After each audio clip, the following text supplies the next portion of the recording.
Well, officially, the man's first non-UFC Dana White Contender Series interview. Nick Galanti, Dana White Contender Series, August 25th. Nick, how we doing, bro?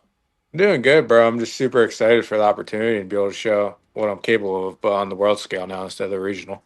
Yeah, man. Big stage, big job interview, so to speak. Nick, this interview is going to be boring for me because I know a lot of these. I've known you for years. I've known you since you were an amateur, but new audience, more eyes, bigger platform. Everybody meet Nick Galanti. Nick, Cage Fury champion, getting the call up to Dana White Contender Series. I guess, what's your reaction to getting that news? You're getting your shot. At first it was weird. So like Rob Haydak, the owner of CFFC, texted me. He was like, "Congrats, brother." I was like, Oh, "What the hell are you talking about? No one told me anything."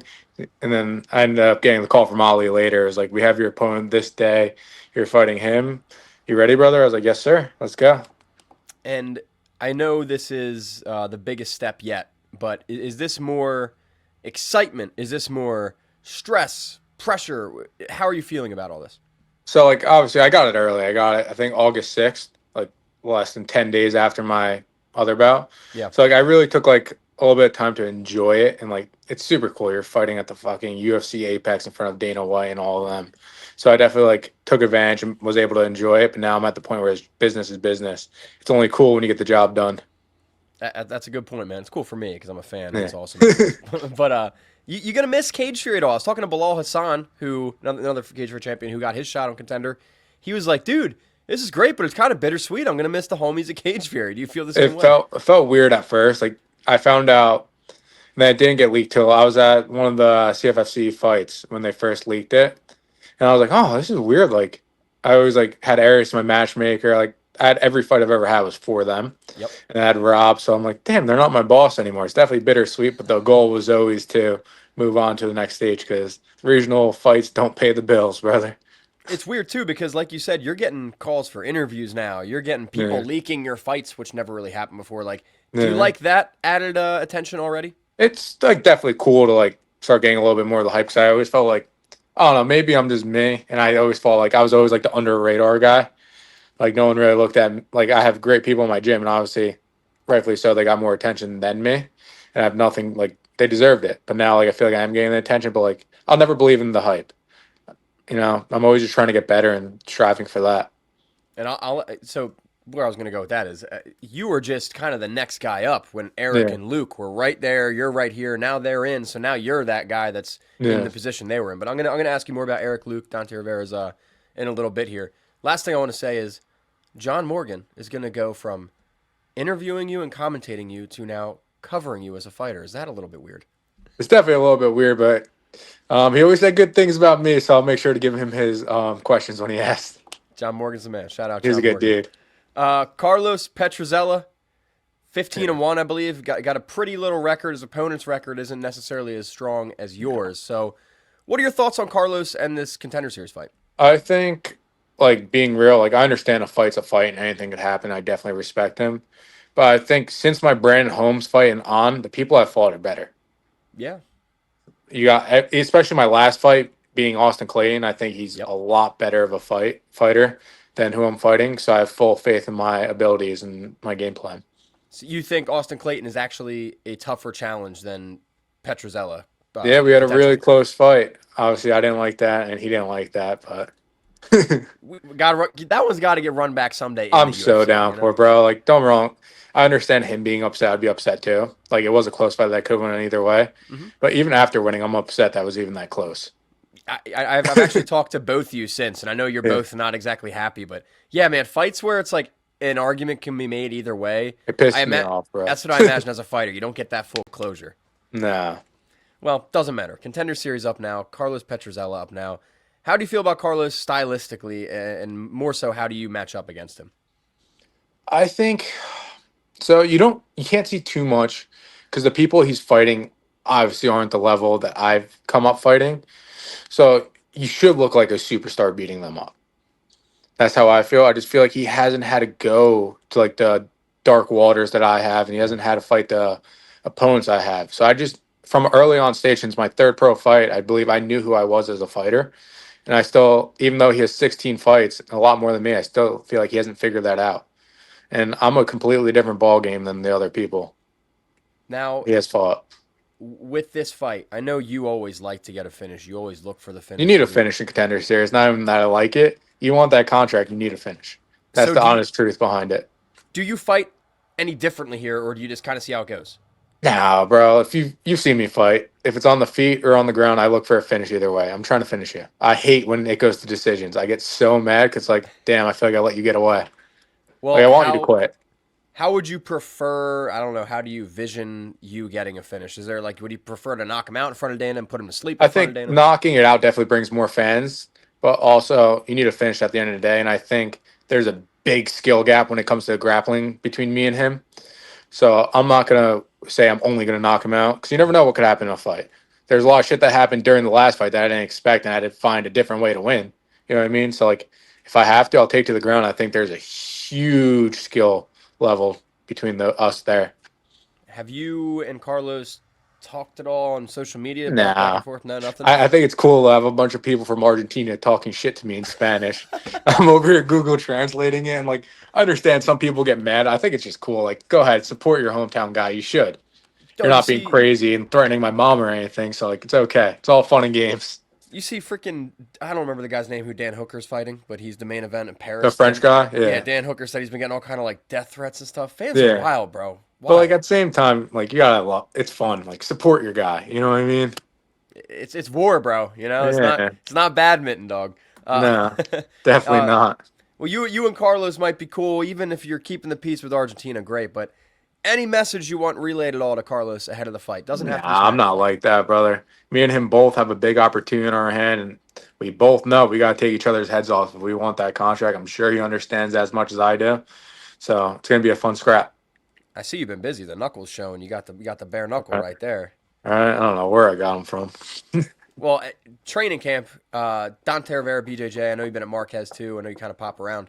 Where I want to start with this though is Luke Fernandez, Yeah. Eric Nolan, both literally like a year ahead of you progression wise in terms of like where they're at in their career. They're both fresh in the UFC. You're right on the tail now. You're about to join them in there. What has that done? And because I know you work with more than just them, UFC, Bellator wise. You work with great champions. Yeah. But to see Eric and Luke make it, guys you came up with, what did that do for your motivation? It was so like it's weird. You have to find the happy balance of being delusional enough to think it's possible coming up.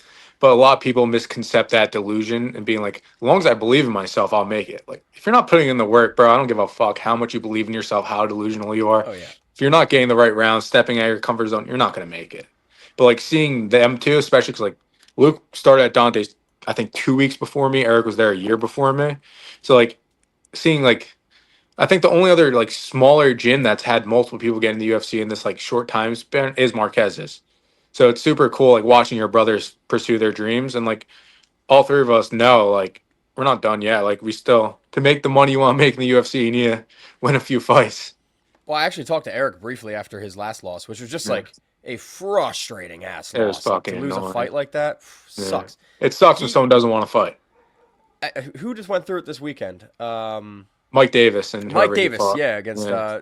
Aliyev. Yeah, it's just, I mean, hey, it's MMA, but That's what I mean. If you don't like it, turn on fucking kickboxing or whatever. But like at the end of the day, it is a entertainment sport. So if you're not yes. doing that, you can't be mad when you're not getting the fights you want. You're not getting the money you want. But Eric even like he wasn't even pissed when I talked to him. He was just like, this next one's a must win, bro. Like he was very motivated. So Well, I got the full brand of it. you've been feeling it, huh? Yeah. Oh, that's great, man. And then along with Dante's, I know, like you said, you've been at Marquez MMA. I've been talking to James Lyons, who's been nothing but complimentary about you, saying Yeah. you're one of the best guys they bring in to work with their people. So, who are you working with? You working with like Piper, Sean Brady at all? I'll go with them. Yeah, I'll work with Cade, Itzo, Igor, all of them, bro. Like I owe them a lot of like credit. I think it's I lost to Brandon Holmes, and then I started training with them because I was like, I need something new to like step out of my comfort zone. People that are gonna try and hurt me, and then I just built a relationship with them, and I give them a lot of credit, bro. They improved my fight IQ so much. I'm so much more comfortable in the fire than I've ever been. So I give John's the man. He's super smart. The way he breaks down everything. And then you have like the Brady's, the Pifers, who they're superstars, but they'll go out of their way to like help me. So like for them to do that, it just shows the great culture they have at the gym. Everyone's humble. That gym definitely knows how to throw Yeah. down, to say the least. Yeah, you definitely scrap when you go there. Who's around in there? And I'm not asking the real gym secrets, but who's around in there you either like really look forward to, or the opposite? You got to be like, we got to bite down for this one, boys. Me and Itzo always scrap. Ito But like I like Babuladzzi. that. Itzo's my guy, bro. That's my brother. Obviously, going with Brady sucks. It sucks when someone's better than you at your like best thing. It's like I can't out grapple Sean Brady. But obviously, going with Piper, it's like you always have that like feeling of a fight in your stomach. It's like even when he's not throwing hard, motherfucker cracks. So like you got to be ready. And Ito, he's Yeah, he's very close to being in your position too. he deserves it, bro. Itzo's the freaking man, bro. I'm hoping he gets like a late September, early October Contender Series. Yeah, 100%. We'll see, man. But working with great people all around. If this Contender Series debut, and I know you'll say when this Contender Series debut Oh, goes well for 100%, you, brother. all healthy afterwards, do you want to make a quick UFC debut? Or do you Hell want to yeah, wait? brother. I'm broke. I'm trying to get paid. You only make money when you fight. I think when I fight for CFFC 5 times in 13 months, obviously I can't do that at the UFC level Sure. because there's such a step up in competition between every fight. So like obviously I want to make my money, but I want to be smart too, bro. I understand I'm stepping into a whole different like environment of like skill. So I'm not gonna rush anything, bro. I've always said I want to get to where I'm at when I'm ready. So I'm just trying to get better every day, man. That's all I can control, and that's my main goal. This UFC middleweight division, I mean, you look at the top, you're in the mix with some gigantic names that are Yeah. famous around the world for ass kicking. So, what are your thoughts on this middleweight division overall? I think the top 10 is really freaking good. Yeah. But I think like the probably like the 20 to like up, it's nothing like crazy. You know what I mean? Don't get me wrong, they're in the UFC and they're winning fights. They're freaking good. And if you've never sparred a UFC guy, you never understood the levels because I grew up sparring Carl and Corey. You know what I mean? So like I think my first 2 weeks at Dante's, I had to do a kickboxing round with Carl.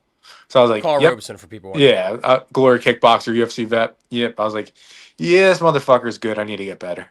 It forces you to get better, man. 100% sink or swim, brother. So, but you feel like right now you can compete A almost hundred anybody in percent, that top brother. 20, or outside that top 15, 20. I guess I'm I saying. feel like honestly, bro, like it's not a skill thing. It's just what's the name of the thing I'm looking for? Experience. They're just more experienced and know how to like put it together in the cage. I'm still growing, bro. I only have 8 pro fights. I've been training for 7 years, maybe. So like I understand it's an experience thing. I believe in due time when I have the experience they do, I'll be right there. Now, again, you said you're taking your time. You need to get that experience. So no rush on this answer. But do you have an ideal timeline when you'd really like to be talking ranks and contention for a belt? I'm gonna be real, brother. I don't know. I don't look past any fight. I don't know what could happen, what injuries, what anything. I'm just focusing one fight at a time and get the job done. How many times you see people be like, "I'm gonna win Yeah, this fight," and then in 3 years I'm gonna be a UFC champion, and they get flatlined their next fight. 4 ounce gloves, um, bro. It's a brutal yeah, sport. bro. Fight anything could happen. Job interview first, and we'll see what's next. Yeah, I love it, man. I love it. And last thing I want to do, again, because I know you very well. I don't actually know all these answers, but I know you very well. I have a feeling MMA fans are going to be getting to know you very well. So, who is Nick Galanti? What got you into MMA, I guess? So I started playing college football, right? I never wrestled or anything like that. I was in a mix of transferring schools, and then a few days before I was supposed to report for football camp, the coaching staff got fired. They're like, you come to school, you might not have a scholarship. I was like, brother, I'm not a school guy. I'm coming for football. So I was like, you know what, man? Like, I'll just get a job. And then I was like, I'm gonna do jujitsu because I hate the gym. The 5 a.m. lifts, hated it. Fuck Then that. one thing started with another, and then for my first year of training, it was mostly jujitsu and like light striking. It wasn't at Dante's. And then during COVID, that gym really didn't have what I needed. Like I didn't have anyone corner me for fights or anything. So I messaged Dante because I was sparring there here and there. He was like, "Yeah, like I'll corner you, but you gotta be here 3 days a week." And then I went back, and then I just like, screw it, I'm gonna be with this guy. Then I went in and it happened to be Luke, Eric. I think Carl and Corey were coming in and out. You had like Phil Caracappa, Matt Caracappa, Nick Caracappa. I was like, this is where I need to be. And obviously, proof's in the pudding. It worked. Worked out, man. Yeah. Glad to be a part of the ride too. I've known you guys a long time now. It's kind of crazy. These next 6, 7, 8 questions, whatever it is here, rapid fire. You can give a little explanation if you want, but just Gotcha. curious on, for example, the rest will follow suit. But number one, who's your favorite current UFC fighter? Obviously, I'm going to be biased towards the guys I train with. Are we going non-biased here? I mean, you can shout your boys out, but then give me a good answer too. Like obviously, like I always, if Brady's fighting, that's my guy, bro. He helped me so much. Like even just taking me to London with him, I always root for Piper. Then we've been training a little bit with Islam, so now like I'm rooting for Islam. But my favorite non-fighter that I know, probably Piotr Jan. The way he mixes everything up, he's just disgusting. I think he's the best pound for pound fighter. It's exactly what Bilal Hassan said. That's Yeah, crazy. You and Piotr Jan. Favorite UFC fighter of all time? all time. I gotta go John Jones, bro. It's just Goat. watching him. Like I remember, like my dad would watch UFC back in the day, and like I watched his first fight, and like when not knowing anything, I was like, this guy's gonna be good. Yeah. So like, and then just watching him the way like he never lost. You know what I mean? And was a UFC champion at 22 years of age. Like that's crazy, bro. And he held it for so damn long. Yeah, and he beat legit people in their prime. Now, who's a fighter whose style was your favorite ever? Favorite ever. It might be Jan, bro. Yeah. Just the way he mixed his striking so clean that even like his level changes and takedowns to the foot sweeps, he's good everywhere. He's just nasty. Is there a fighter growing up you took the most inspiration from? I hate to be that guy, but like, so like obviously it was McGregor. He got me into it a lot. I was I worked for a concrete and cement union in New York. So like I heard the story of him being a plumber one day, just leaving the job site, being like, "Screw this, isn't a life for me." I was like, "If he could do it, why not me?" Then him being a lefty, me being a lefty. Obviously, I watched a lot of tape. I have a soft spot for southpaws. Italian, Irish, close enough. Italian's way better. Is there a fighter, and like a Tito Ortiz or a character like that who you just never jived with? One of your least favorite fighters ever? Um, Bilal Muhammad. Oh, my boy Bilal Muhammad. Nah, he's good. Forget I've the liked name. him more now, but I think he's just struggling because everyone was making fun of him for being boring, and now he's not even trying to wrestle. It's like, brother, that's what got you a world championship. Why are you fading away from him? You're not a striker. Fair point. Fair point. Yeah. Shout out Bilal. I like Bilal, but he's an Nezar unlikable Dimes is bully. gonna be pissed. Yo, don't tell Nez. Don't tell Nez. They're You boys, might man. They're see it. You boys. tag him in that one. They're boys. Is there a fighter whose style or attitude persona was like just fucking scary? Like Rampage Jackson used to literally scare me growing up. I hated Rampage when he beat Chuck, but then like as I got to know him, I liked him a lot. Um, I don't know, like scary, like not really. I understand like we're all humans outside of the cage. Obviously, people flip the switch, so like they don't scare me, you know. Josh Hokett doesn't scare you? No, I think he's corny. Like, good for you. You're getting paid a lot more than the average person, but like, He backs it up. That's why I yeah, respect he it. scraps. That's If what he I'm didn't saying. talk, I would watch him fight every time. Yeah, fair enough. Now, you might have already gave this answer, but who's your GOAT? My John Jones. John Jones. I agree. Like obviously, like Khabib and them are nasty, but Yeah. Khabib retired early. John Jones was doing cocaine and then beating Daniel Cormier up a week later. Like, come on, bro, that's crazy. That's GOAT behavior, bro. Right, it's crazy. Nick, I said that was the last thing, but you actually reminded me of something that my dumbass just didn't write down. I You gotcha. have been training with. Yeah, I don't know if Khabib's there, but yeah. Islam. Khabib's there, Khabib's brother. there. He's there. Usman, I know, is there. They're fighting in New York Yeah, this week. So, Umar and all them. what's it like training with the Daggy squad, man? I know it's not your guys' first time together. It's cool, bro. Like they're definitely like coming out of their shell a lot more to us now. Like everyone thinks they're like so serious. Like they do have fun, bro. You know what I mean? They mess around. Islam's always clowning on Eric, telling him he needs to go to Dagestan. They're honestly like cool dudes, bro. And like obviously you're gonna take knowledge from them. Islam's the pound for pound #1 in the world right now. Khabib was the pound for pound. Umar's nasty too. Then you have Usman, who I'm not gonna lie, I haven't watched a lot of his film, but everyone says Usman's legit. He fights this weekend, PFL. So, yeah, the 31st. Yep, I'm going to be Yeah. there covering in Long Island. Yeah. Now, Islam also booked in Philly against Ian Gary. You know, again, no camp secrets here, not getting anybody in trouble, but how is he looking? Is he looking real dialed Islam in? always looks good. It honestly, that fight, as much as like Gary is kind of weird, Gary always comes with a great game plan. Yep. So like I think it is a good fight, but I'm rooting for Islam on this one. Love it, man. Well, Nick, appreciate the time as always, dude. Hoping we Thank get you, to do brother. many, many more UFC interviews together. But before I get you out of here, you got a lot of fans looking forward to this one. Anything you want to say? just definitely tune in. It's going to be the best version of Nick Galanti yet. So I'm super excited to be able to perform on the world stage now and get the job done, take this boy out. I don't know the rest of the August 25th Contender Series lineup, but I promise you, ladies and gentlemen, this man brings it every time. I've been watching him since amateur days, so it's going to be a good one. August 25th, Nick Galanti, Dana White Contender Series looks to punch that ticket. Nick, you the man. Yes, sir. Thank you, brother. Thank you for having me.